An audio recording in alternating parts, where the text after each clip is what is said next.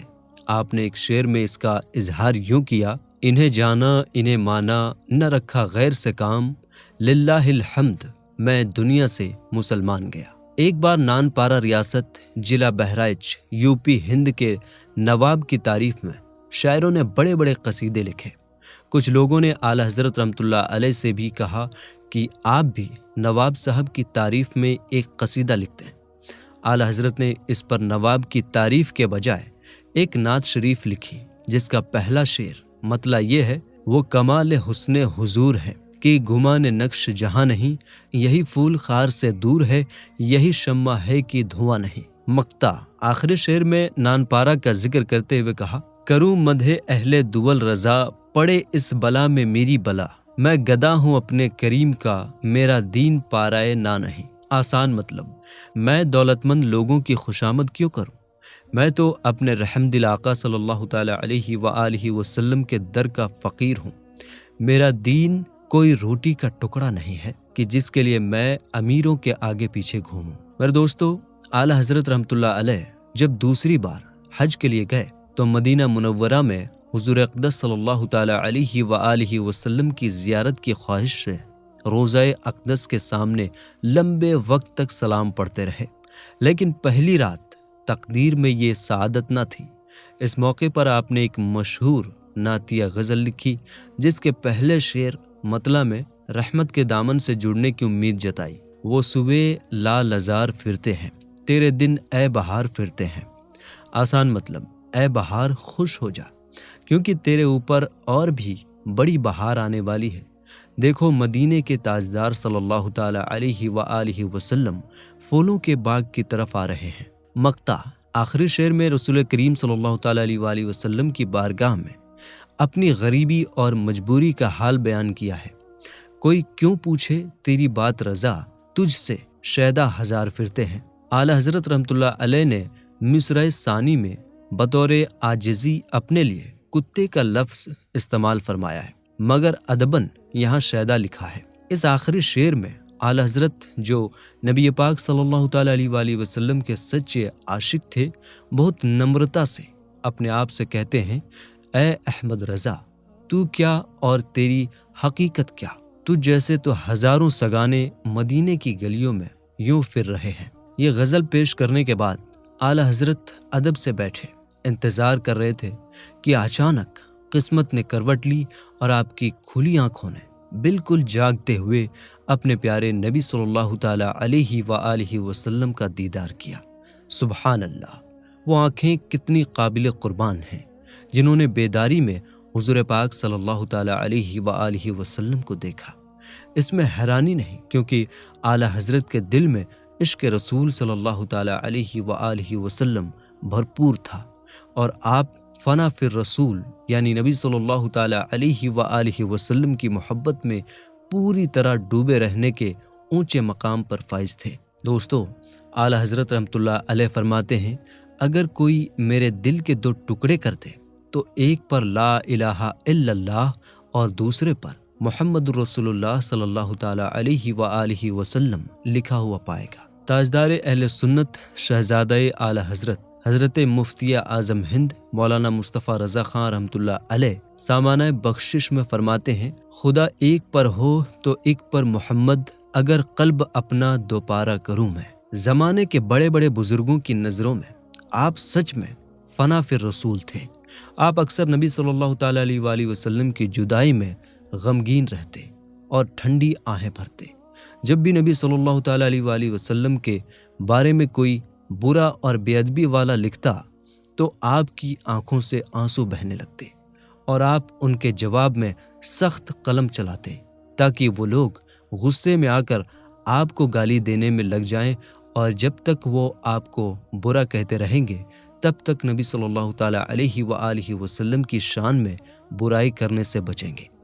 آپ اکثر فخر سے کہتے: اللہ نے اس دور میں مجھے نبی صلی اللہ تعالیٰ علیہ وآلہ وسلم کی عزت کے لیے ڈھال بنایا ہے۔ اعلیٰ حضرت نے ہدایت بخشش میں فرمایا، کروں تیرے نام پہ جاں فدا، نہ بس ایک جاں دو جہاں فدا، دو جہاں سے بھی نہیں جی بھرا، کروں کیا کروڑوں جہاں نہیں۔ آپ غریبوں کو کبھی خالی ہاتھ نہیں لوٹاتے تھے، ہمیشہ ان کی مدد کرتے، آخری وقت میں بھی رشتہ داروں کو وصیت کی، غریبوں کا خاص دھیان رکھنا، انہیں عزت سے اور اچھے کھانے کھلانا، اور کسی غریب کو کبھی مت ٹھکرانا۔